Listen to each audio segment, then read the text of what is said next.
Bom dia, povo de Deus. Deus abençoe seu dia, amém? Deus abençoe a sua casa. Deus abençoe o seu ministério. Deus abençoe o seu chamado. Que aonde você ande, a luz de Cristo brilhe. Amém? Para isso que nós somos chamados, amém? Deus bom. Deus Todo-Poderoso. Deus é bom. Espera aí que eu tenho que me achar aqui, só um minuto. Aleluia. Glória a Deus, achei. Glória a Deus, Deus é bom. Queridos, depois de 2 semanas longe daqui, estou de volta. Que saudade de vocês. Amém? Eu estava trabalhando em El Salvador. El Salvador. Deus é bom. O nosso apóstolo trabalha em Geneve. Eu trabalho em El Salvador. Eu chego lá, amém? Um dia? Amém? Questão de patente, né, meu irmão? Um dia eu chego lá. Aleluia. Mas só reportando um pouco, que eu fui a trabalho pela minha empresa, amém? Mas aonde a gente está, não tem como, né? Nós somos servos. E o Senhor sabe todas as coisas. E no dia que eu cheguei lá em El Salvador, o dono da empresa, uma grande empresa americana, sediada lá em San Salvador, que é a capital de El Salvador, ele colocou lá umas 5 ou 6 pessoas da manutenção, da elétrica, de projeto, sob minha responsabilidade para a gente colocar um equipamento lá em operação. Mas diga se Deus não é bom. Entre esses tinha um pastor, amém?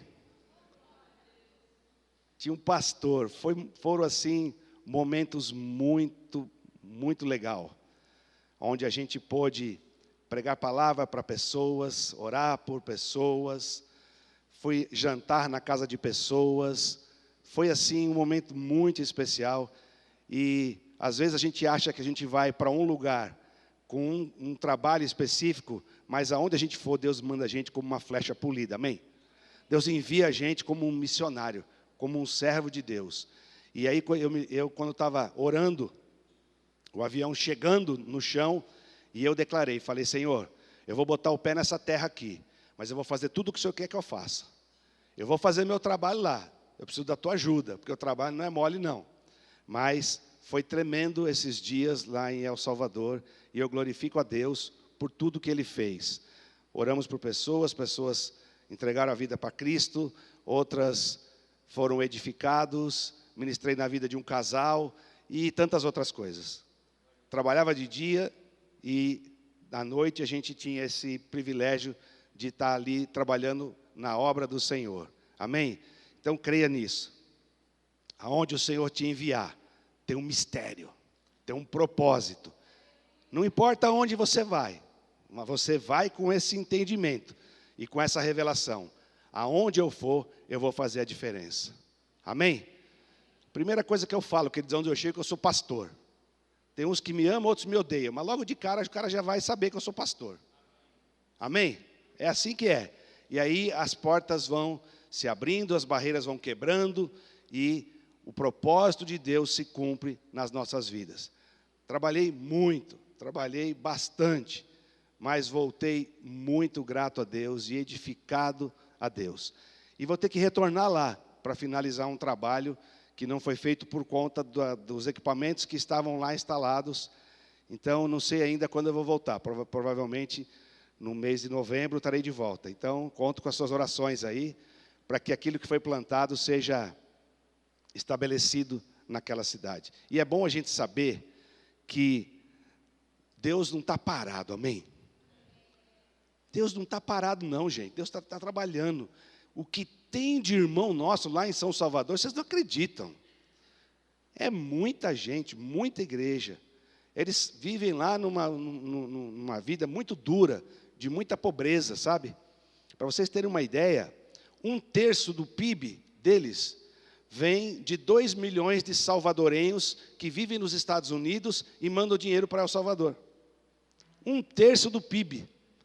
São 2 milhões de salvadorenhos mandando dólar para El Salvador, né?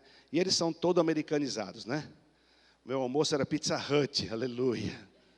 Não aguentava mais comer Pizza Hut. Meu Deus. Quando não era Pizza Hut, era Subway. Ah, não aguento mais. Misericórdia. Mas Deus é bom, amém? E nessa manhã, vamos meditar juntos sobre uma parábola que Jesus nos ensinou, que todo mundo a chama, inclusive na nossa Bíblia lá, está escrito sobre a parábola do filho pródigo, né? Não está escrito assim na sua Bíblia? Mas assim, aquele títulozinho que está escrito em cima da Bíblia, foi o homem que escreveu, amém? Não foi Deus, né? Porque essa parábola do filho pródigo é apenas uma parte dessa parábola. E eu queria que a gente pudesse meditar nessa segunda parte dessa parábola, que se refere ao irmão do filho pródigo. Então, no mínimo, devia chamar a parábola dos 2 irmãos, amém? No mínimo. Né? Um que era pródigo e o outro que era o religiosão. Então, todas as vezes que eu leio a palavra de Deus, a gente tem que olhar e ler a palavra de Deus de 2 formas. A primeira forma é a gente tentar absorver tudo que a palavra tem para dar para nós, não é? Isso é uma forma da gente observar a palavra de Deus. Só que quando você vai chegando num tempo, numa maturidade, você inverte isso, você começa a ler a palavra para ver o que a palavra pode tirar da gente. Vocês estão me entendendo? Tem muita coisa que a palavra precisa tirar de nós. A gente aprendeu muita coisa, adicionou muita coisa, mas chegou a hora da gente olhar para a palavra de Deus, meditar na palavra de Deus, para que ela tire alguma coisa de nós. Amém? Então, nesse contexto, essa parábola está em Lucas 15, a partir do verso 25, até o 31 ou 32. E vou ler todo esse texto, depois eu queria que você meditasse junto comigo, para que hoje é um dia que a gente vai fazer uma meditação para que a palavra de Deus tire algumas coisas de nós. Nós precisamos ficar livres de algumas coisas nesta manhã. É isso que o Senhor falou comigo, é isso que vai acontecer aqui hoje. Hoje algumas coisas vão ter que sair de nós para que a gente possa ter uma vida livre, uma vida liberta, uma vida longe da religiosidade, de amarras e máscaras que nos aprisionam e não nos deixam livres para a gente poder estar no centro da vontade de Deus e desfrutar de tudo aquilo que Deus tem para nós. Amém? Você crê nisso? Eu creio que Deus tem uma missão, nos enviou para uma missão nesta manhã, para que a gente seja tirado algumas cracas, né? Como o Arles disse outro dia. Essa semana eu fui numa dermatologista, porque eu estou com uma verruguinha aqui na testa, amém? Você passa dos 30 anos, começa a aparecer isso, não é? Dos 40? Dos 50, vai, tá bom. E engraçado é que eu me lembro que o Arles foi fazer isso, o Arles falou da craca, né? E aí eu fui na médica, e eu me lembrei do Arles, aí a médica falou, o que você quer? Eu falei, está tudo bem. Só que eu preciso me livrar de algumas cracas. Ela falou assim, de craca? O que é? Eu falei assim, você já viu uma baleia velha? Ela olhou para mim assim e falou, baleia velha? É. Aquelas baleias, com o passar do tempo, vai grudando aquele monte de craca, né? E eu preciso me livrar de algumas, né? Então, ela falou, não, tudo bem. Ela me indicou lá, eu vou tirar uma na testa, uma nas costas, uma no pescoço, tem tudo quanto é lugar. Aleluia! Mas logo, logo eu vou me livrar desses negócios. É a mesma coisa, a gente tem que se livrar de algumas cracas na nossa vida. Porque, às vezes, a gente vai se acomodando. É isso que eu quero que você medite hoje sobre a vida desse irmão mais velho do filho pródigo, como ele se acomodou e como ele deixou que muitas máscaras tomassem conta da vida dele. E olha só, quando Jesus, quero que você preste atenção nisso, quando Jesus ministrou sobre essa parábola do filho pródigo, ou do nome que seja, O contexto, se você for começar lá no começo do Lucas 15, você vai ver que ele está falando para os religiosos. Ele está falando para os fariseus. E ele fala da parábola da ovelha perdida, da dracma perdida, e em seguida ele fala da parábola do filho pródigo. Então, gente, tudo que está escrito na Bíblia, tudo que Jesus falou, tem um princípio, tem um fundamento e tem um objetivo. Nada que a gente lê na palavra de Deus está lá solto ao acaso. Ah, não, isso aqui está escrito, é estranho, mas está escrito. É estranho, mas está escrito, você tem que buscar e cavar, porque tem algum ponto, algum objetivo tremendo nisso. Então, quando Jesus estava falando sobre a ovelha perdida, Jesus estava falando sobre o filho pródigo, Jesus estava confrontando a religiosidade dos fariseus. E aí ele começa a contar, no fim da parábola do filho pródigo, sobre a vida do irmão dele. Como o irmão recebeu isso? Como o irmão viu essa situação? Como que o irmão se sentia naquele contexto? Porque muitas vezes nós, eu vou dizer assim, o irmão mais velho, somos nós que estamos aqui dentro da casa de Deus. E a gente é muito rápido e muito fácil da gente julgar aqueles que estão fora da casa de Deus, a gente avaliar, condenar e julgar, e a gente aqui dentro, por vezes, estamos na casa de Deus, estamos na presença de Deus, temos um Pai rico, temos um Pai misericordioso, mas a gente não consegue desfrutar a vida plena e a vida em abundância aqui dentro da casa de Deus, porque por vezes somos cercados por máscaras, somos cercados por religiosidades que nos impedem da gente desfrutar de fato, de tudo aquilo que Deus conquistou. Sabe, querido, aquilo que Jesus conquistou na cruz é direito nosso. Aquilo que Jesus conquistou na cruz é direito meu e teu. Isso é um direito nosso. É a nossa herança, né? Tem uma música que diz isso. É nossa herança, aquilo que Jesus conquistou na cruz. Mas muitas amarras, muitas máscaras têm nos impedido da gente poder ter manifesto essa plenitude de Deus na nossa vida. Quantos estão me acompanhando aqui? Amém? É possível eu morar na casa do meu pai ser rico, eu estar cheio de empregado e eu ter uma vida infeliz? Como pode isso? E é isso que o Espírito Santo quer nos livrar nessa manhã. Amém? Eu quero me livrar das minhas cracas. Não sei você, mas eu quero. Eu estou disposto, já falei para o Espírito Santo, me livra das cracas, me tira essas amarras, religiosidades, que parecem coisas normais, mas não são. Por isso que a gente tem que estar sendo confrontado com a palavra. A palavra é o espelho, a palavra ela vem e corta, a palavra ela vem e se revela a cada um de nós. Amém? Glória a Deus. Primeira coisa, vou ver se eu vou conseguir ler sem óculos. É o primeiro desafio. Mas vamos lá. Vamos ler primeiro do 25 até o 32, tá bom, Vlad? Ora, o seu filho mais velho estava no campo, e quando voltava, ao aproximar-se de casa, ouviu a música e as danças. E chegando um dos servos, perguntou-lhe o que era aquilo. Respondeu-lhe este: chegou teu irmão, e teu pai matou o bezerro cevado, porque o recebeu são e salvo. Mas ele se indignou e não queria entrar. Saiu então o pai e estava com ele.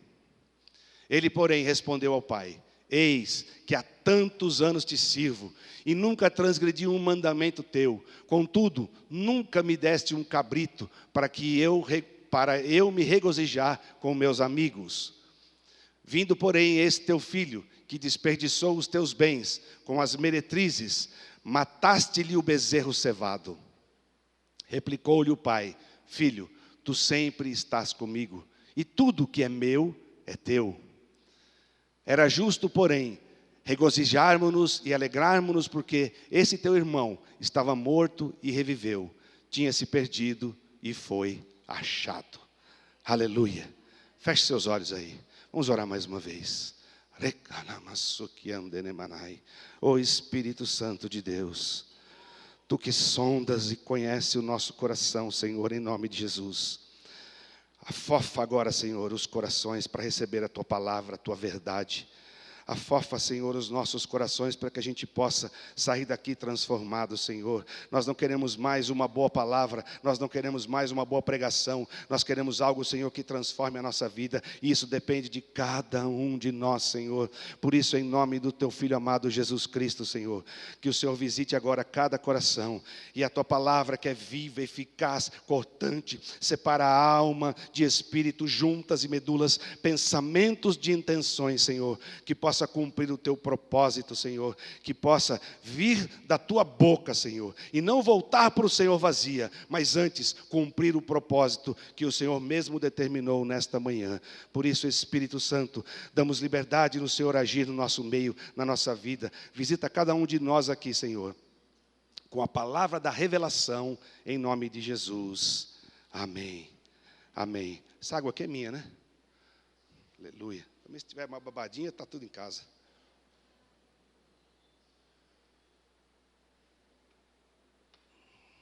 Amém? Vamos tentar meditar nisso. E que você, eu não estou aqui, amém, para apontar para você quais são as coisas que você tem que mudar na sua vida, amém? Quem sou eu para dizer isso? Eu não estou aqui para fazer isso. Mas eu queria que você, a cada versículo que a gente lê aqui, a cada palavra que for revelada aqui, cada palavra que sair daqui do altar, você meditasse na sua vida, que você meditasse aonde realmente nós precisamos ser tratados individualmente. Isso é que é tremendo, Deus. Deus nos trata individualmente, cada um de nós. Deus sabe aquilo que eu preciso, Deus sabe aquilo que você precisa. E uma coisa é certa, gente, Deus quer nos aperfeiçoar. Amém?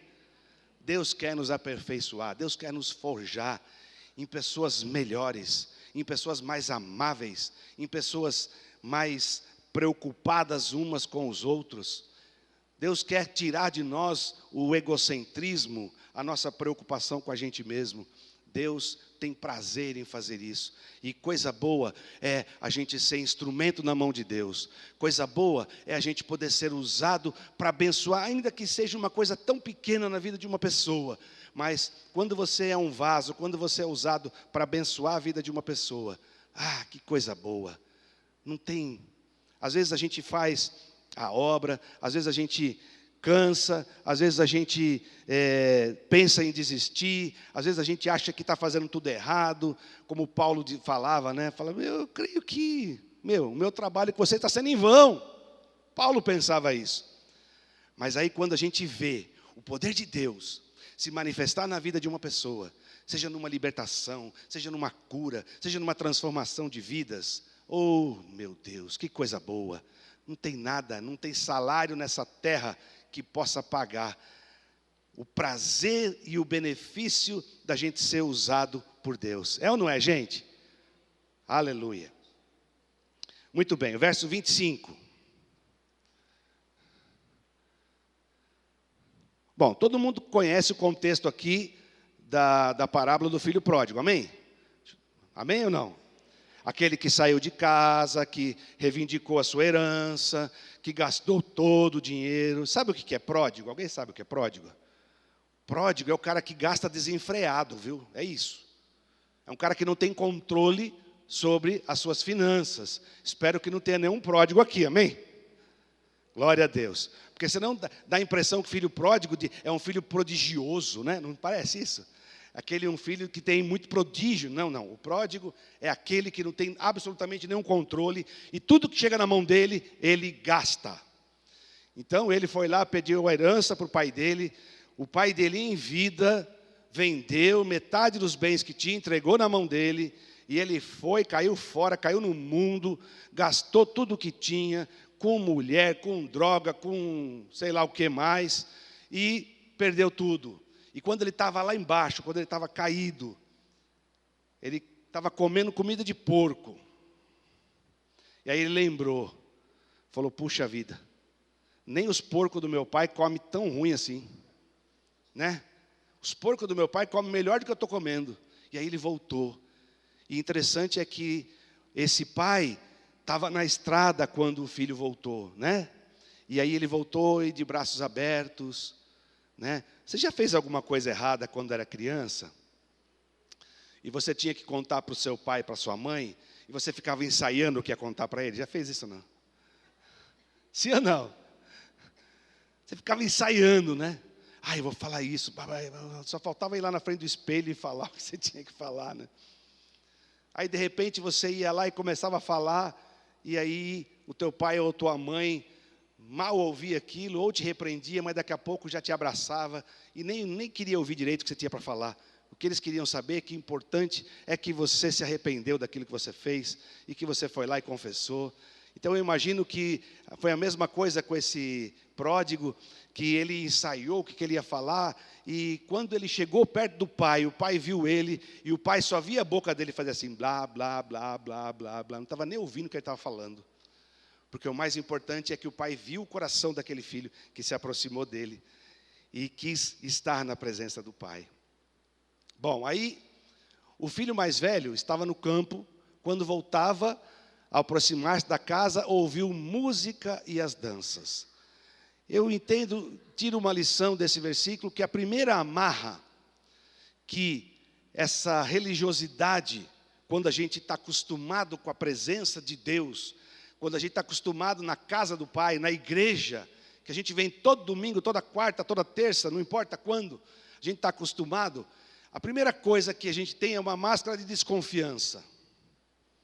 A gente desconfia de tudo. Espera aí. Na minha casa não tinha essas músicas aí. O que está acontecendo? O que é ter essa alegria aí? O que esse povo está pulando aí de alegria? Que negócio é esse? Que coisa estranha é essa? Aí é tudo estranho, né? Se alguém ora de uma maneira diferente, todo mundo fica, que coisa estranha. Se alguém dá um pulo de maneira diferente, que coisa estranha. Se alguém se joga no chão, se prostra diante de Deus. Uma vez, gente, eu fui numa igreja, deixa eu contar isso para vocês, a Rosana lembra. A gente era meio, não era muito pentecão naquela época, né? Então, a gente foi numa igreja, a gente estava saindo da igreja presbiteriana, e a gente foi numa igreja em Suzano, e aquela igreja era uma coisa, né? Era um avivamento pentecostal e tal. E daqui a pouco, Gerson, o guitarrista estava tocando, não, o guitarrista não, o que cantava, né? O que estava cantando louvor, daqui a pouco começa a adorar a Deus, ele cai no chão e ele começa a rolar, de um lado para o outro assim, e louvando e cantando, e todo mundo dando glória a Deus, aleluia, e eu, Que isso, gente, onde que eu vim parar aqui? Né? Aquela coisa, por quê? Porque o cara que está acostumado com a religiosidade é desconfiado. Qualquer coisa um pouquinho diferente, ele já se melindra. Qualquer coisa um pouquinho diferente, ele já fala, mas Deus não está nesse negócio. Alô? Jesus nos ensinando, amém? Ouviu, falou, o que está acontecendo lá? Aquela alegria que estava na casa do Pai, trouxe desconfiança para ele, trouxe um incômodo para ele. Queridos, muitas vezes, a religiosidade nos impede da gente desfrutar daquilo que Deus tem do melhor para nós. Casa de Deus é lugar de alegria, é lugar de choro, é lugar de pranto, é lugar de prostração, mas é lugar de dançar, é lugar de pular, é lugar de adorar. Porque o cara, quando a gente está acostumado com essa máscara de desconfiança, sabe? A gente tem dificuldade de dar alguma coisa para Deus. Você concorda que a gente, por que tem esse louvor aqui, né? Eu fico pensando, puxa, né? Não é muito religioso esse negócio de louvorzinho, oração, não é? Mas não é porque é o momento em que a gente dá alguma coisa para Deus. Porque o que a gente tem para dar para Deus? Senão o nosso louvor, a nossa adoração, o que eu posso dar para Ele? Não tenho nada para dar para Ele. Aliás, eu não tenho nada para dar para ninguém. Se não fosse o Espírito Santo em mim, o que eu ia dar para a pessoa? O que eu ia aconselhar para um casal que quer se separar? Se fosse eu. Porque não sei se você já teve a oportunidade de aconselhar um casal que vai se separar. Você ouve a mulher, aí você fala assim, mete o pé daquele vagabundo. Aí você ouve o homem e fala, aquela jararaca, manda embora. É ou não é? O que eu tenho para falar senão, mete o pé nele, mete o pé nela? Não tenho nada para dar. Mas o Espírito Santo de Deus traz uma palavra e traz uma revelação. E é capaz de mudar situações. Ele é capaz de transformar as coisas. E a gente, muitas vezes, por causa dessa máscara de desconfiança, a gente fica preso e não consegue dar aquilo que a gente poderia dar para Deus. Quantos estão comigo aqui? Não é verdade? Eu não estou dizendo aqui que todo mundo tem que ser um bailarino que nem o Gersão. Porque o Gersão é um pé de valsa, né? O cara tem as manhas e tal. Não é isso que eu estou falando, que todo mundo tem que dançar. Mas você tem que estar livre para dar aquilo que você quiser dar para Deus. Você não quer dançar, você quer pular, você dá, você quer bater palma, você quer gritar, você quer assobiar. Não sei o que você quer fazer. Mas você tenha essa liberdade e tire essa desconfiança, porque essa desconfiança, ela faz parte de uma máscara de religiosidade que nos afasta da gente poder desfrutar do melhor de Deus. Amém? Oh, aleluia.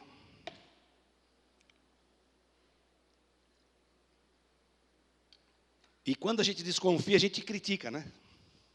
Não é? Eu desconfio daquilo. Não. Cuidado. Aleluia. Versos 26. E chegando um dos servos, perguntou-lhe o que era aquilo. Lembra que eu falei que tudo que está escrito lá tem um motivo? Aí eu fico perguntando para Deus, né? Deus, por que ele perguntou para o servo? Fico perguntando. Aí sabe o que eu entendi? Que aqui está uma raiz de insubmissão. Ô, louco, onde é que você enxergou a submissão nisso? Sabe por quê? Isso me fez lembrar a máscara de insubmissão e de religiosidade. Quando está acontecendo alguma coisa na igreja, a gente não vai perguntar para o pastor, a gente não vai perguntar para o pai, a gente vai perguntar, o que está acontecendo aí? Conta aí as novas. Uma fofoca gospel. Conta aí o que está acontecendo. Como é que está? Né? Por quê? Porque se está acontecendo alguma coisa, você acha que está acontecendo alguma coisa, quem que você tem que procurar? O teu líder, o teu pastor, e dizer, cara, o que está acontecendo? Mas ele procurou o pai? Não. Ele procurou um servo. Olha que sutileza, mas que raiz de insubmissão que estava nesse menino. Não é sutileza? Glória a Deus pelo Espírito que nos traz, que nos revela e nos leva a toda a verdade. Glória a Deus pelo Espírito dele. Porque às vezes a gente está com uma máscara, uma raiz de insubmissão, e a gente nem percebe. A gente fica fomentando coisas dentro da igreja, fica falando com um, falando com o outro. Cara, isso não é de Deus. Está pegando alguma coisa? Você vai lá e procura o teu líder, procura o teu pastor. Fala, o que está acontecendo? Eu ouvi isso aqui, o que está acontecendo? Dá para você me falar o que está acontecendo? Aí sabe o que você faz com a história? Morre a história. Acabou a história. Por quê? Porque vai vir uma palavra de alguém que sabe o que está acontecendo e vai te posicionar. Está acontecendo isso. Agora, quando você pergunta para outras pessoas, né, que aqui o servo representa o outro irmão na nossa igreja, você vai perguntar para o irmão, cadê aquele mano que estava aqui que não está mais? Eu nem te conto.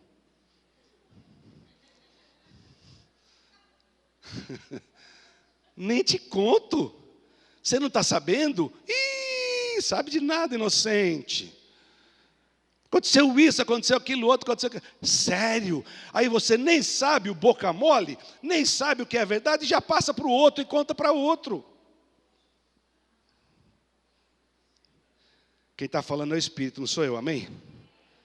Amém? Eu creio que no final dessa pregação vocês vão continuar me amando ainda.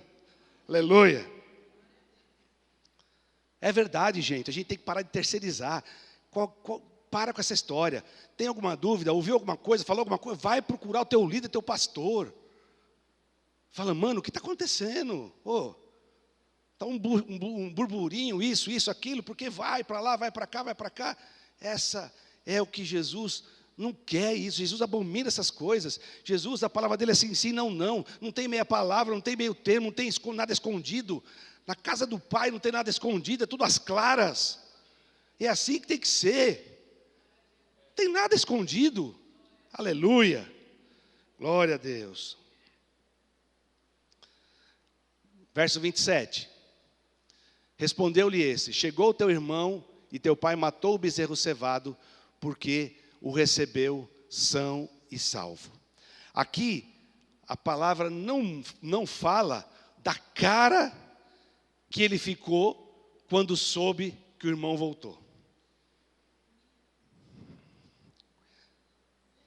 Né? Cara de que será? Qual emoji será que representaria a cara do irmão, do filho pródigo, quando o servo disse: teu irmão voltou? Hã? Como assim? Meu irmão voltou? E aí, de repente, aquela máscara de fingimento que podia estar sobre a vida dele. Ah, meu Deus, como eu amo as pessoas que estão afastadas da casa de Deus. Eu oro por essas pessoas. E de repente a pessoa entra aqui e fala: ah, o que você está fazendo aqui? A máscara de fingimento cai na hora. Porque não tem fingimento. Gente, máscara é uma coisa que só serve para homens. A gente tem que aprender isso de uma vez por todas. Não dá para a gente colocar uma máscara e se chegar diante de Deus. Não dá para a gente se fingir de alguma coisa e se chegar diante de Deus. Né? Eu aqui diante de vocês posso colocar uma máscara de um super homem religioso, de um homem ilibado, e papapá, e vocês até podem acreditar. Mas quando eu chego diante de Deus, sabe? Quando você vai chegando diante de Deus assim, ó, tua coluna já começa a baixar. Né? Diante dos homens você está assim, né? Que nem um pombinho, o peitão. Aí você vai chegando diante de Deus. Pá!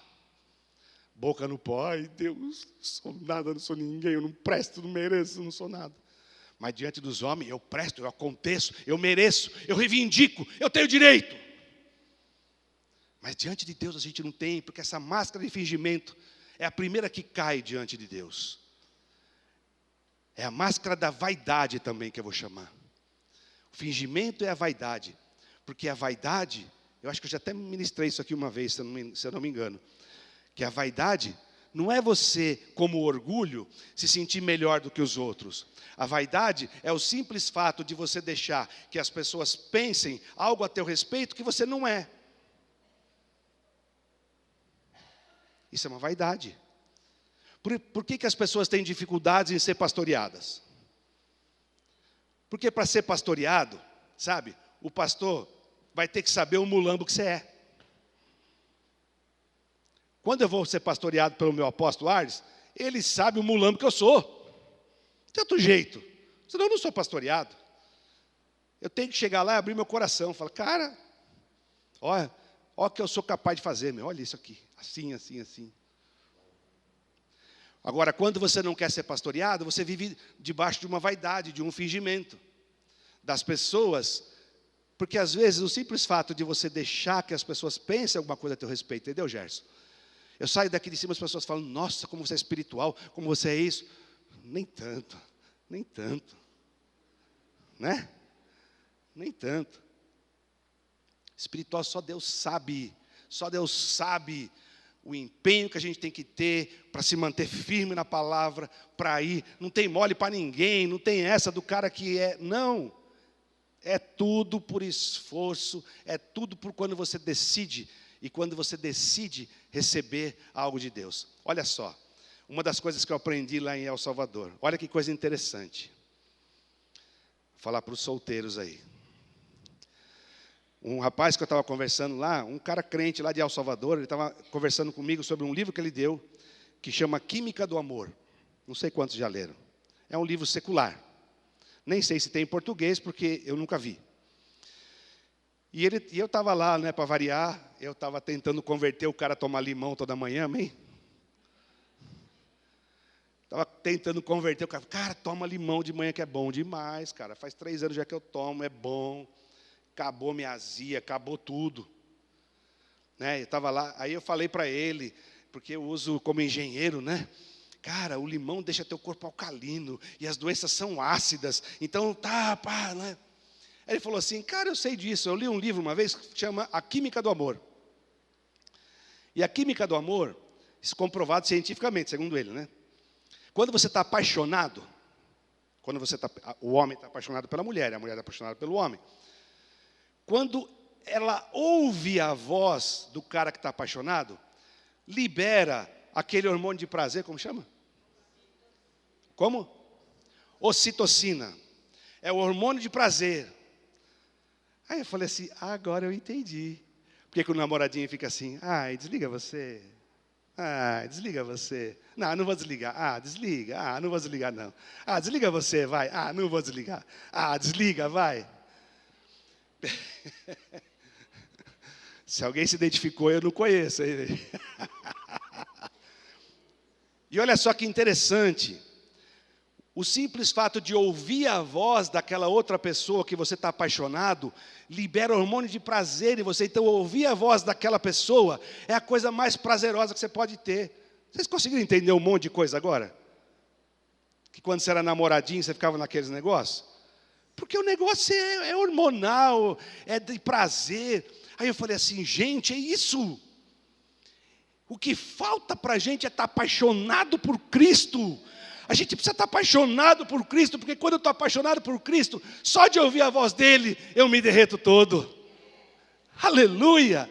Então a gente tem que buscar isso que a química já comprovou, né? Que é essa química do amor, e levar essas coisas para o reino espiritual, porque quando você está apaixonado por Cristo, só o fato de você estar na presença dEle, de você ouvir a voz dEle, te dá um prazer. Por isso que às vezes você entra na presença dEle, às vezes você não está nem com vontade de entrar na presença dEle, mas aí você entra, e aí você começa a ouvir a voz dEle, e a presença dEle, e você simplesmente não quer sair mais de lá, porque a coisa é prazerosa, a coisa é boa.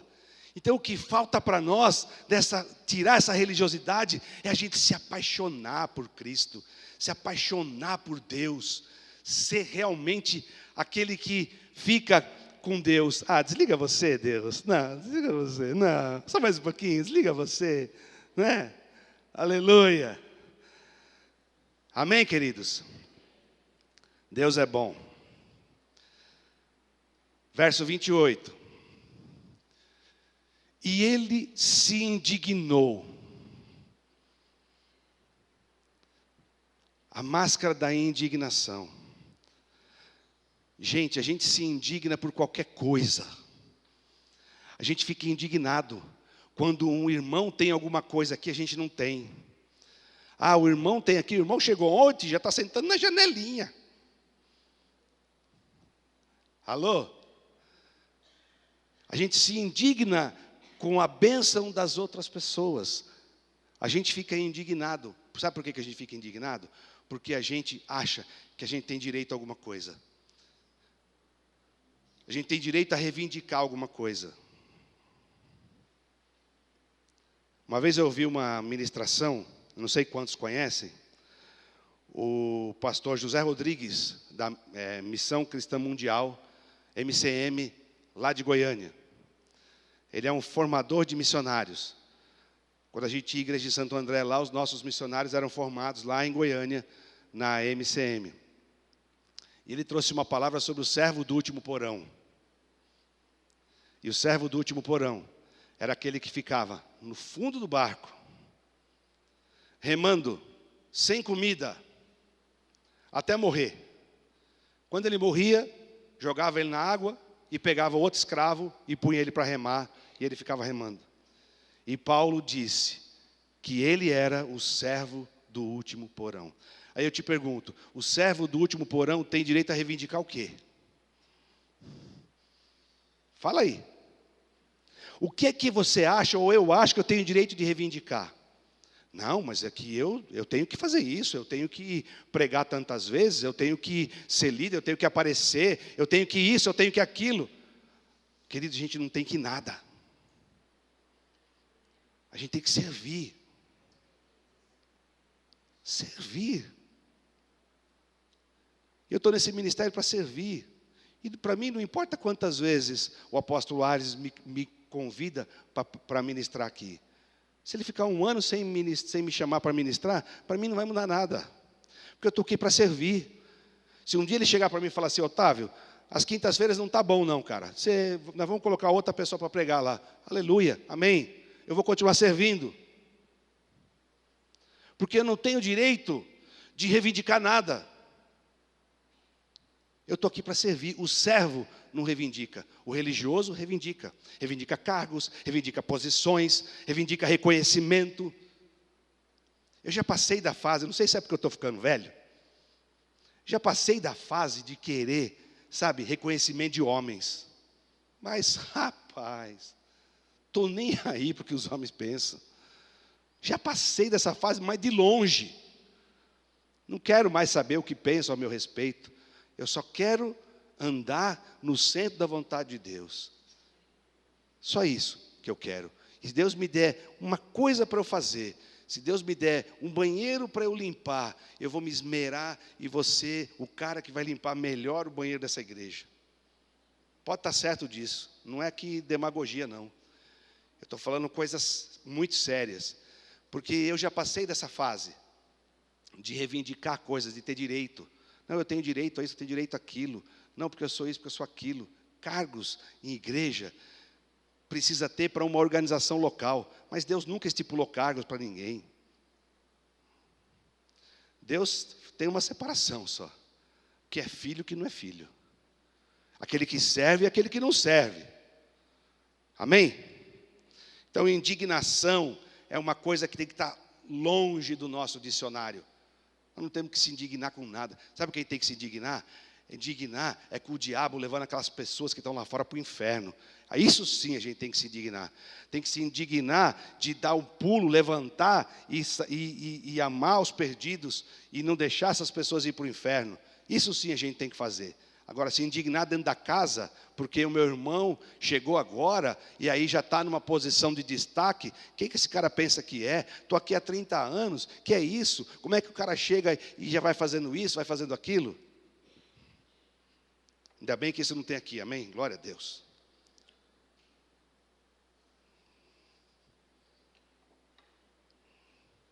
Vocês estão comigo? E não quis entrar. Aí ele se indignou e não quis entrar. Gente, como a religiosidade nos torna desunidos. A gente não quer estar junto. A gente não é capaz de poder saborear a vitória de um irmão. A gente não consegue estar junto, a gente quer estar. Se eu não estiver em destaque, gente, eu já cansei de ver isso. Se não é um trabalho que eu estou à frente, eu não vou apoiar. Se eu não aparecer no trabalho, eu não vou apoiar. Se meu nome não estiver em destaque, eu tenho que organizar. Vai estar meu nome lá? Ah, bom, se vai estar meu nome, então eu vou. Então, essa desunião que a religiosidade nos traz, da gente achar que a gente, na verdade, é melhor que os outros. Mas nós não somos. Aqui ninguém é melhor que ninguém, gente. Mas não tem bom. Se atreveram a chamar Jesus de bom, né? Ele falou, bom é o Pai. Bom é o Pai. Não tem bom. E o que é mais tremendo é quando a gente se dispõe a ter uma vida de união e de uma unidade, porque eu sempre digo isso, a união e a unidade não é ajuntar os iguais, não é isso, é juntar os diferentes. Porque fala aí, gente, a gente é meio paranoico, né? A gente faz umas coisas meio estranhas, não é? Não é? Fala aí se não é, se você se conhece, sabe. Eu vou confessar um negócio aqui que todo mundo dá risada, mas eu confesso que estou nem aí. Gente, eu quando vou beber, eu conto os goles que eu dou. Vocês já viram isso? Não é doideira? Eu estou bebendo, 1, 2, 3, 4. É muito psico isso. Mas eu faço. E meu filho dá risada, porque eu conto para todo mundo, não tem um problema. Eu faço, vou fazer o quê? E assim, é uma coisa inconsciente. Né? Eu tenho uma geladeira lá na minha empresa, e eu vou confessar mais uma coisa aqui, que eu pego uma garrafa desse tamanho e bebo no bico. Né? Então a garrafa é minha, eu blá, blá, blá. Meu filho entra na sala e fala, quantos foi? Quantos gole foi? É doido. A gente é muito diferente um do outro, a gente faz muita coisa diferente, a gente faz muita...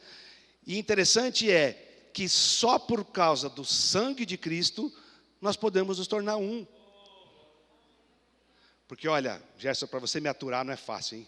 Se não fosse o sangue de Cristo, fala aí.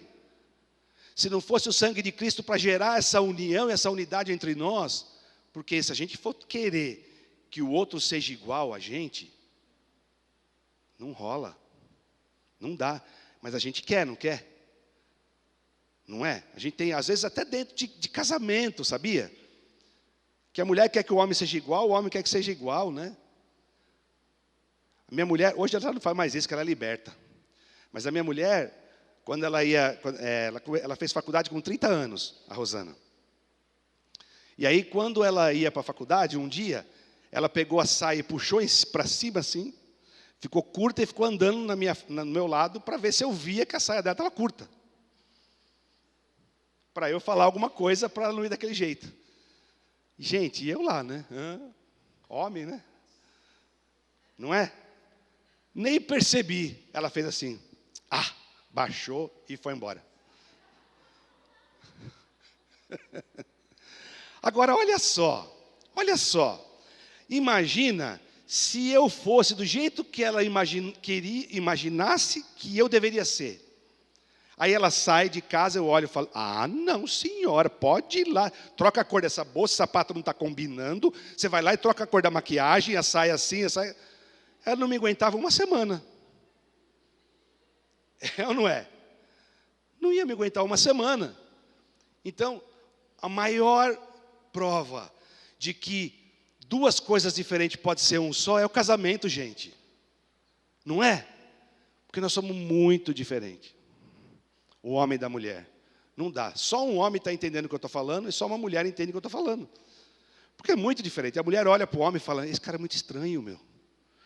Olha que coisa estranha. Ele não é capaz... Ele não é capaz de achar um remédio na caixa. Eu vou lá, abro. Está aí. Não está, caramba. Ponho tudo para fora. Mas não está. Está aí. Eu ponho de volta de novo. Ela vem e fala, está aqui, ó, tô. Não dá, não sei, não enxerga, é alguma coisa, é problema mental, eu vou fazer o quê? Já veio pronto assim, fazer o quê? Não é? Nós somos muito diferentes. Então, o casamento é a maior prova de que duas pessoas tão diferentes podem se completar e ser totalmente felizes. Isso é o corpo de Cristo. Por quê? Porque a união entre os irmãos, aqui o Senhor compara ao casamento entre Cristo e a igreja. Não é? Só que a gente tem que querer, estar disposto a estar unido, a estar junto. Eu já fiz vários casamentos, eu sempre digo isso. Que eu digo para uma pessoa, se você está entrando no casamento para ser feliz, você já está errado. Aí a pessoa fala, mas como assim, eu tenho que entrar para ser infeliz? Não, você tem que entrar para fazer o outro feliz. Porque se você entrar com esse pensamento de fazer o outro feliz, e o outro entrar com esse pensamento de fazer você feliz, o que pode dar errado? Nada, mas a gente consegue? É osso, hein? Né, Rô? Vamos para 36, né, Rô? Aleluia! Vamos para 36 anos. Mole, né, Rô? Sem problema nenhum, tranquilo. Perguntaram uma vez para a esposa do Billy Graham. Você já teve vontade de separar dele? Para a esposa do Billy Graham. Ela falou assim, separar não, mas matar várias vezes. Separar eu nunca tive vontade, mas matar, olha, já pensei várias. É verdade, ela que falou isso. Aleluia. Verso 29.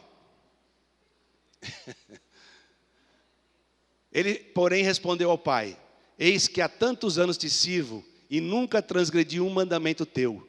Contudo, nunca me deste um cabrito, para eu me regozijar com os meus amigos. Gente, olha a máscara, a raiz de egoísmo que está nesse versículo. Ele queria as coisas só para ele.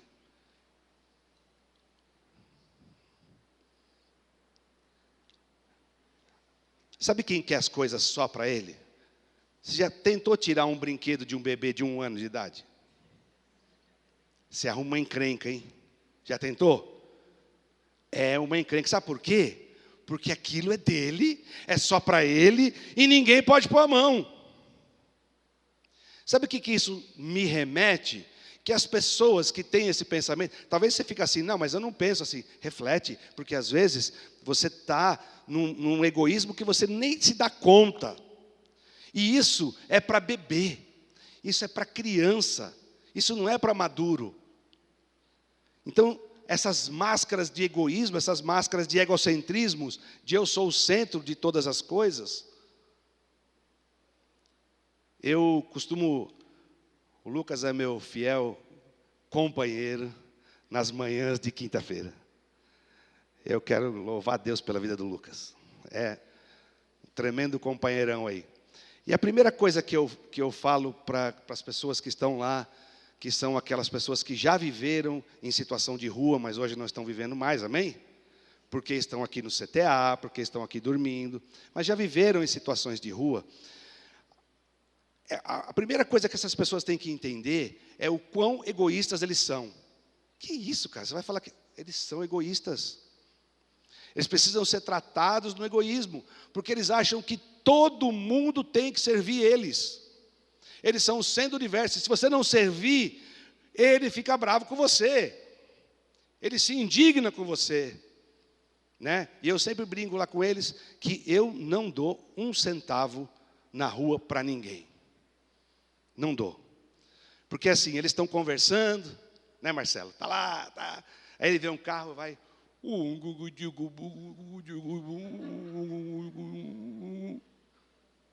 Gente, não é assim mesmo? Fala se não é. Aí você fala não, ele fala, e vai lá e continua conversando, normal. Essas pessoas merecem todo o nosso amor, e a gente trabalha muito por essas pessoas aqui.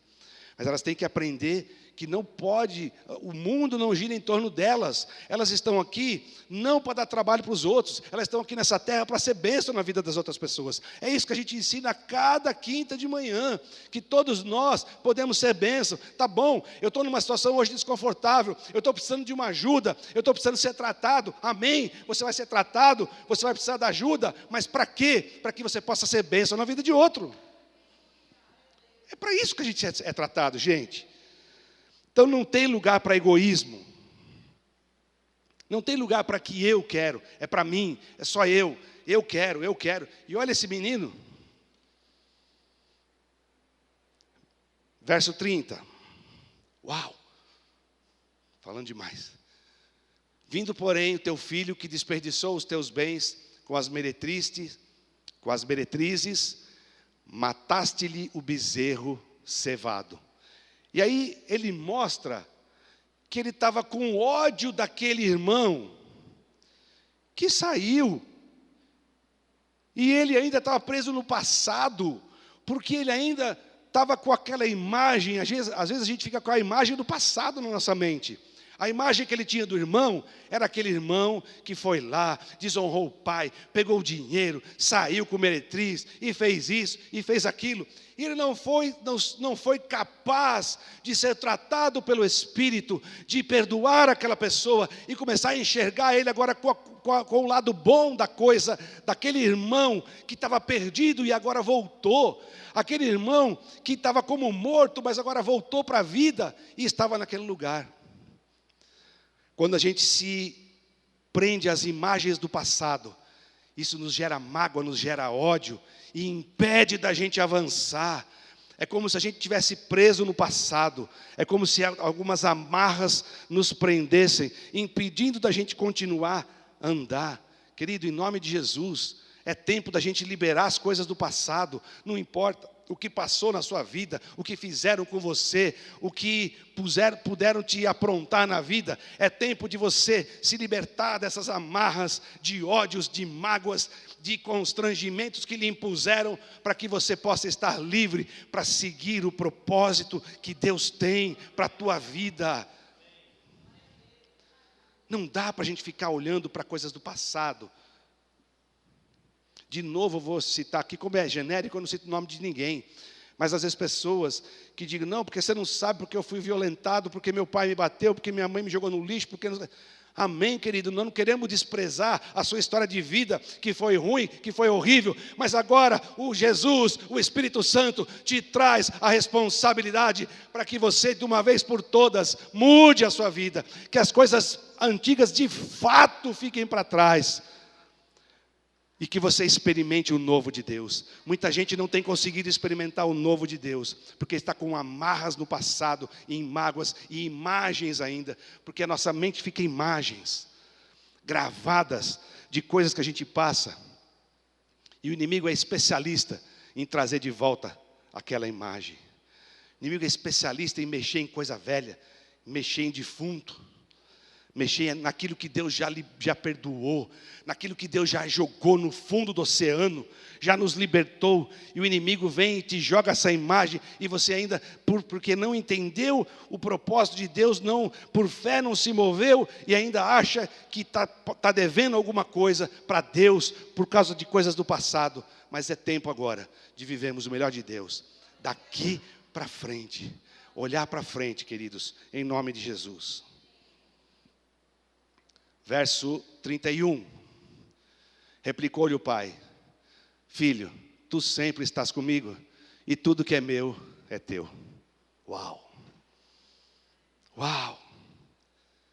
Quantos de nós temos nos sentido pobres, miseráveis, não desfrutamos de nada, temos um pai rico, porque a gente simplesmente ainda não creu, não tomou uma posição de credulidade, lançando fora todos os laços de incredulidade, e dizer que se Deus disse, está dito, se Deus falou, é prego batido e ponta virada, não tem conversa, não volta para trás, o que Deus falou está falado. Tem gente que está preocupado ainda com o que vai comer, com o que vai vestir, onde vai morar, e Deus já disse assim, cara, busca o meu reino e a sua justiça em primeiro lugar, e estas coisas vos serão acrescentadas. Cara, você não precisa fazer nada para comer, para dormir, para morar. Você só precisa buscar as coisas de Deus. Mas Deus tem infinitamente mais do que isso, amém? Amém ou não? E aí então Deus te capacita para que você possa conquistar algo mais, e aí você entra semeando coisas, semeando coisas. Eu vi, ontem de manhã, eu estava assistindo o Globo Esporte, ou alguma coisa assim, acho que era na Record, não sei, esporte, alguma coisa. Ontem de manhã, e eu vi uma história. Eu disse assim, gente, como Deus me ensina nessas histórias de coisa louca do mundo aí. Tem um cara em Patos, na Paraíba, ele é torcedor fanático do Vasco da Gama. E ele trabalha numa sapataria. E ele andava de bicicleta 25 quilômetros para ir trabalhar de bicicleta, até a sapataria dele. E o Vasco da Gama lançou uma campanha na internet para que os torcedores ajudassem a construir um novo centro de treinamento no Rio de Janeiro. Sabe o que o cara fez? Ele vendeu a bicicleta dele, pastora. Ele vendeu a bicicleta dele, R$130, e mandou para o Vasco da Gama. Eu disse, gente, e crente ainda reclama de semear, meu Deus do céu. Né? E mandou o dinheiro lá para o Vasco da Gama. R$130, gente, não fez nem cócega, né, no que precisava lá. Mas isso ganhou uma repercussão tal nas mídias sociais, na internet, que o Vasco da Gama decidiu levar o cara para ver um jogo, pagou a passagem aérea para ele, ele foi conhecer o Rio de Janeiro, ele ganhou um monte de bênção. Eu disse assim, gente, como funciona a lei da semeadura e da colheita? Como funciona? As pessoas entram nos princípios divinos e nem sabem. Ele doou com todo o amor lá que está no coração dele. Se é certo, se é errado, não vou entrar no mérito aqui. É esquisito, o cara, o único meio de transporte dele dá para o time que está cheio de dinheiro.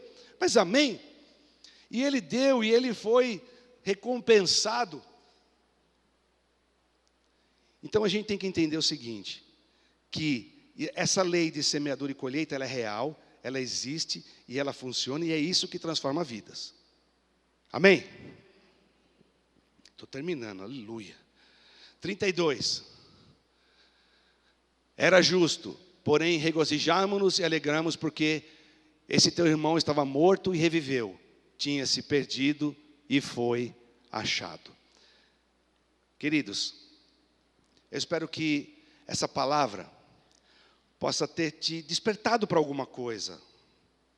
Porque a gente não está aqui para acusar e para dizer, você tem que ser melhor assim, tem que ser isso. Não. Porque essa palavra começa dentro de mim, da gente refletir, e muitas dessas coisas a gente tem que tomar cuidado.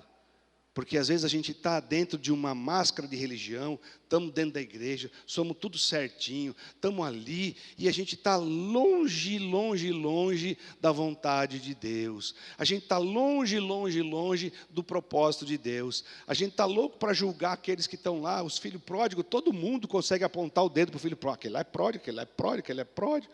A gente consegue apontar, a gente consegue julgar, a gente consegue condenar, como é que pode, tinha tudo e foi embora, e babá.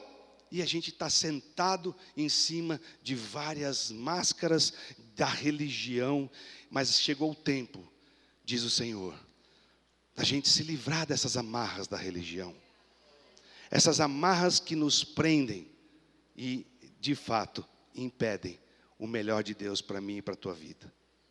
Feche seus olhos que eu quero orar por você em nome de Jesus.